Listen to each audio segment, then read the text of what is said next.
भारतीय हवामान विभागानं जारी केलेल्या ताज्या बुलेटिननुसार दक्षिण पश्चिम मान्सूनने महाराष्ट्रात दणक्यात प्रवेश केला असतानाच कोकण किनारपट्टीवर सिंधुदुर्ग पाठोपाठ सोमवारी मान्सूनचं रत्नागिरी जिल्ह्यात आगमन झालंय।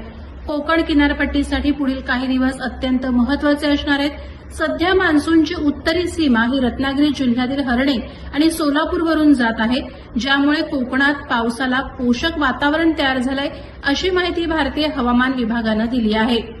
दक्षिण कोकण किनारपट्टीच्या अगदी जवळ पूर्व मध्य अरबी समुद्रात एक चक्राकार हवेची स्थिती निर्माण झाली आहे। या प्रणालीच्या थेट प्रभावामुळे 8 ते 10 जून या कालावधीत संपूर्ण कोकण आणि गोव्यात बहुतांश भागात मुसळधार पाऊस पडण्याची दाट शक्यता आहे। 11 ते 14 जून या दरम्यान कोकणात पावसाचा जोर काहीसा ओसरेल, मात्र ठिकठिकाणी पाऊस सुरूच राहील असं भारतीय हवामान विभागानं कळवलं आहे। पावसासोबतच हवामान खात्यानं कोकण विभागात 8 ते 10 जून दरम्यान विजांच्या कडकडाटासह ताशी 40 ते 50 किलोमीटर वेगानं वादळी वारे वाहण्याचा इशारा दिलाय। याशिवाय 8 आणि 9 जून रोजी कोकणात हवामान अत्यंत उष्ण आणि दमट राहण्याची शक्यता असल्यानं नागरिकांना काळजी घेण्याचं आवाहन करण्यात आलंय।